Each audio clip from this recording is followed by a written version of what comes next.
Hello, my name is Grace Acha Anak Robert Channel. Today, I will present about should parents limit screen time for their kids. As we know, technology has become more prevalent in our daily lives than ever before. Nowadays, the advancement of modern technologies has resulted in children using a wide range of electronic devices from an early age. The amount of time that today's children spend in front of screen is mind-boggling. In my opinion, parents definitely should limit their children's screen time because it has an adverse effect on human life, particularly the life of children. First of all, excessive screen time can damage the children's eyesight. The biological function of the eyes is to be able to see details at a distance. Long periods of screen time without breaks can result in symptoms, for example, blurry vision. Gazing at the same distance for an extended period of time can cause the focusing system of the eye to spasm or temporarily lock up. When a child looks away from the screen, his or her vision becomes blurred. Therefore, parents should set a specific daily duration and time for their children to play on their iPads or any electronic device. Even better, parents should set aside time each week when the family does something fun together without using any electronic device. Next, excessive screen time also can cause social isolation for their kids. A less obvious but less significant issue is the lack of social interaction caused by time-consuming screen time. It is becoming more and more rare to see children using their imagination or playing outside. Instead, it is increasingly common to see a group of children engrossed in their electronic device. When their children started going to school, it will be hard for them to interact with other kids because of their lack of social skills and cannot hold into a productive conversations. Thus, parents should set a rule by not using any electronic device during mealtime in order to distract their children, but also having a quality bonding and conversational time with their children.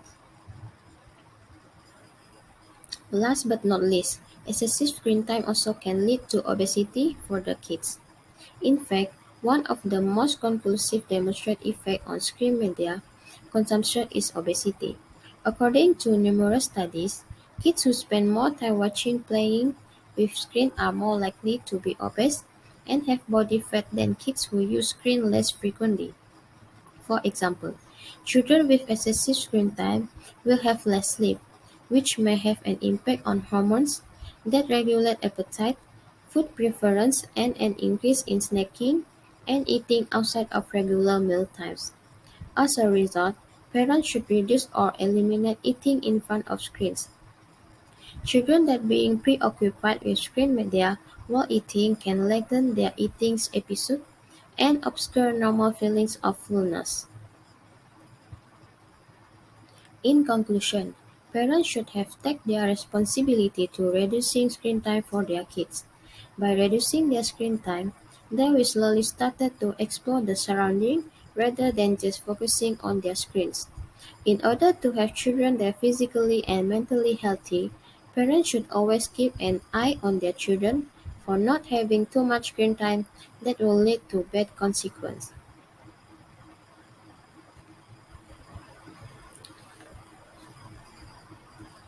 That's all for me. Thank you. Hello and good day to our lecturer, Dr. Mark. My name is Dian Batis and I am from group number 6 where we have choose the theme crime and justice. And from this theme I have come up with my own topic or title which is drug dealer should not be given a death penalty. So I know that all of us know what is a drug dealer is.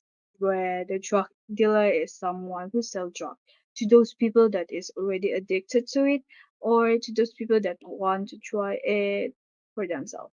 So, in Malaysian law, being a drug dealer is totally wrong and totally illegal. If you are found guilty of being a drug dealer, you can be given a death penalty. So, for example, like the case where I have put here, the picture here that happened last year, where this man is an employee. He has been being a drug dealer and found guilty. And because of he failed to give a reasonable doubt on the prosecution day, he has been sentenced to a death penalty. The next one is I'm going to explain about the main argument or the thesis statement in my essay, which is being a drug dealer is literally against the law and it was totally wrong. However, the law should not give them a death penalty. So from this main argument or thesis statement in my essay, I've come up with the supporting argument, which is the number one is drug dealer does not harm any other people's safety. As we know that drug dealer is just selling drugs to the people that want it, that requesting it, and also to those that already addicted to it. So a drug dealer is barely sell the drugs to those people that don't want it and does not requesting for it, because if they did so, they know that the people that they are offering to that don't want it, they will reporting them to the police. So the next one is the drug dealer are human being and they have their own right to live. As we know that all human in this world have their own right to live their life just how they want it. And we as a human does not have any right to end it their life to or to say that ended others people's life, because only the creator can do so. So that's why death penalty is not necessary and not fair at all, and it is not solving any problem, especially the cause of increasing this the drug dealers. Moving on to the next slide. So lastly is the conclusion of my slide or presentation for today is that drug dealers should not be given a death penalty because it is not necessary and does not help to solve the issue of the problem. As I say just now, that the drug dealer does not harm any other people's safety. So it is totally not necessary to give them a death penalty, because I know that it is not solving any problem, as we can see that the case of the drug usage and also a drug dealer is still increasing until this day. So the next one is every human has their own right to live and no one has a permission to end their life just like that. So like what I say in the supporting argument just now, that every human in this world have their own right to live. And the next one is the death penalty is not fair and it is too harsh for a punishment, because we know that death penalty is ended someone's life, totally ended and gone from this world. So it is not fair to give them a death penalty just because being a drug dealer. And lastly, the law should abolish the death penalty. And I think that they should give uh, a punishment that is suitable for the guilt that they have done. And that's all from me. Thank you for watching. Hello everyone. Okay, so my name is Nicole and I am from Group 6. So our main topic is crime and justice. So for my part, for my essay title is Juveniles Should Be Tried as Adults. So to give you a brief background regarding this issue, juvenile is an offender that is under the age of 21 years. So based on the statistics from the Department of Statistics Malaysia, it is said that the juvenile cases has been on the rise, and in order to control and reduce the crime rates, juveniles should be tried as adults. So first and foremost, by trying juveniles as adults, more suitable punishment, more suitable penalties can be imposed on them. Children at the age of 12 have the general knowledge regarding the right and wrong, so they know what they could and could not do. But some of them, some of the delinquent, they ignore their conscience and yeah, do the things that are obviously wrong. So by Trying juveniles in adult court, offenders who commit grievous crime can receive harsh and stricter punishments. So, next, trying juveniles as adults can also reduce the possibilities of repeat offender committing another crime. We know that adult court is stricter than juvenile court, so that means that the offenders will receive harsher punishment and long prison sentences. So by increasing the severity of punishment, the offenders will likely stop from committing another crime. Okay, so moving on to the next slide. While it is true that offenders should be rehabilitated, they should also be punished, right? So that they are aware of the consequences of their crime, of their actions. So, in order to do so, adult court can provide both rehabilitation and punishment for the offenders to correct their behaviors so that they can live a healthy and constructive life. So, in a nutshell, to curb juveniles' crime, they should be charged as adults because by charging youth offenders as in adult courts, it provides them suitable penalties for the crimes that they have committed, as well as reducing the possibility of repeat offenders committing another crime and providing necessary punishment and rehabilitations for them. So I think that's all from me. Thank you. Thank you for lending your ears. Okay, so bye. Hello, my name is Natchalina Edward, and my matrix number is BP22110156, and I'm currently taking Bachelor in Education, TESOL. So the title for my essay is Getting a College Degree Worth the Cost. So everyone wants an equal chance to achieve higher education level. The average person wants to attend college, find a great career, own a house and car. It has become a new way of life for current generations to live with a steady path and a perfect life. So degree is a title conferred on students by college, university, or professional school on completion of program of study. So my thesis statement for this essay is college or university is not worth the cost because educational debts will burden the graduates. Scholarship for students are limited to certain programs and high-paying jobs are not guaranteed. So the first point is educational debts reaching sky-high numbers will burden the students after graduation. With the rising costs of higher education, education loan has become an important financing tool for the students from all income levels, although it was originally meant for the middle class. In some cases, students are from low-income families have to rely on their student loans such as PTPTN, Pinjaman Beasiswa Yayasan Sarawak, just to name few, in order to settle their debts. For instance, accommodation fees, especially for those who are living in provided accommodation by university and their semester fees.